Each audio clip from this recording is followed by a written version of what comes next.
My name is Barack Obama, and I'm the guy who got Mark to wear a jacket and tie. Thank you. Cette petite blague a eu le soin de l'introduire et puis d'installer un climat de confiance dans l'assistance.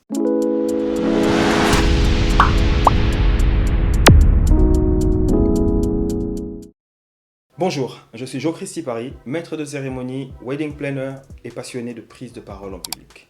Justement, parlons-en de la prise de parole en public. Aujourd'hui, j'aimerais vous parler d'une chose particulière. Soyez sec.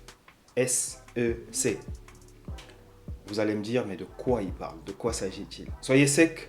Le S, c'est pour sourire. Vous devez prendre la parole avec une attitude qui annonce les couleurs. Vous savez, si vous êtes crispé, vous êtes énervé, vous êtes fâché pour une raison ou pour une autre, cela se sentira. Sachez que le sourire est communicatif, il est contagieux. Si vous vous mettez dans une disposition joviale, dans une disposition de bonheur, vous prenez la parole avec ce sentiment de joie de vivre, ça va vous mettre en confiance, déjà vous-même. Et en plus, cette confiance, elle sera transmissible auprès de votre auditoire. Donc, soyez toujours souriant quand vous prenez la parole. Et d'ailleurs, le sourire a un autre avantage, c'est qu'il vous permet de mieux articuler. Ça, on ne s'en rend pas compte, mais si maintenant que je suis en train de vous parler, j'étais énervé, crispé ou renfrogné, ou peu importe quel sentiment négatif je pourrais avoir, ça allait se ressentir si vous essayez de fermer les yeux et de n'entendre que ma voix. Vous savez déterminer que la personne qui me parle n'est pas heureuse, n'est pas contente. Or, pour gagner la confiance de votre auditoire, vous devez l'aborder avec le sourire. Donc voilà, soyez souriant. Deuxième élément, soyez enthousiaste. C'est notre E du sec.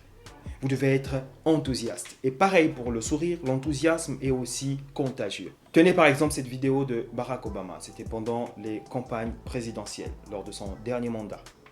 Alors, regardez, il arrive en courant, il y a déjà une certaine attitude. Et en plus, le voilà en train de saluer la foule. Mais vous allez remarquer une chose, on est quand même en face d'une foule de plus ou moins 1000 personnes, voire en tout cas d'un millier de personnes. Mais il tend la main, il sourit. En le regardant, vous avez l'impression qu'il s'adresse à une personne en particulier. Mais en réalité, vous savez mieux que moi qu'en fait, il joue un rôle. Mais il est tellement bien dans son rôle que vous ne le ressentez pas. Vous êtes juste subjugué face à cet individu qui sourit, qui arrive en courant, qui est motivé, qui est content d'être là. Et du coup, la foule est en liesse parce que voilà, ils se sentent valorisés. Ils sentent que la personne en face d'eux est contente d'être là, contente de leur parler, contente de les rencontrer. Donc voilà, soyez enthousiaste lorsque vous prenez la parole. C'est pourquoi, généralement, faites l'effort de ne pas vous imposer le supplice d'intervenir sur des thématiques qui ne vous passionnent pas. Si le sujet ne vous passionne pas, c'est très difficile pour vous de faire bonne impression. Et Dieu sait combien la première bonne impression est importante. L'adage le dit très clairement, on n'a jamais une seconde chance de faire une première bonne impression. Donc voilà, soyez enthousiaste et vous aurez toutes les armes de votre côté pour réussir votre prise de parole. Le troisième élément, c'est le C de notre SEC. Soyez convaincant. Et cette conviction se manifeste pour plusieurs raisons. D'abord, vous devez être crédible lorsqu'il sera question de prendre la parole.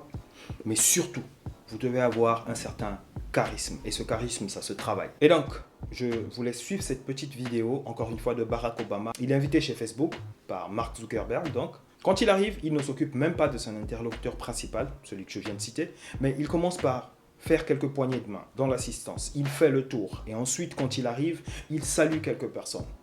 Pareil, et il commence par un élément qui peut paraître anodin, mais qui a toute son importance. Il fait une petite boutade, ce qui permet de mettre tout le monde à l'aise. My name is Barack Obama, and I'm the guy who got Mark to wear a jacket and tie. Thank you. Cette petite blague a eu le soin de l'introduire et puis d'installer un climat de confiance dans l'assistance. Et tout de suite après, il prend le contrôle de la conversation. Qu'est-ce qu'il fait? C'est lui qui propose à Mark Zuckerberg d'enlever son costume et pour qu'il soit plus détendu. Il y a un travail de conviction qui est en train de se passer. Et en fait, un travail d'autorité surtout. Un jeu de rôle. Il a fini par prendre le lead de l'événement et c'est lui qui commençait à dicter les rôles. Après, vous me direz que c'est peut-être le président des États-Unis. Toujours est-il que vous devez prendre le soin d'observer les grands leaders internationaux dans votre prise de parole en public. Parce que eux, ne vous en faites pas, ce qu'ils font, à chaque fois qu'ils prennent la parole, qu'ils prononcent un discours, il y a toute une équipe de communication derrière qui leur donne les outils. Donc vous, pareil, ces armes de conviction-là, appropriez-les-vous, faites-les vôtres et vous serez encore plus performant.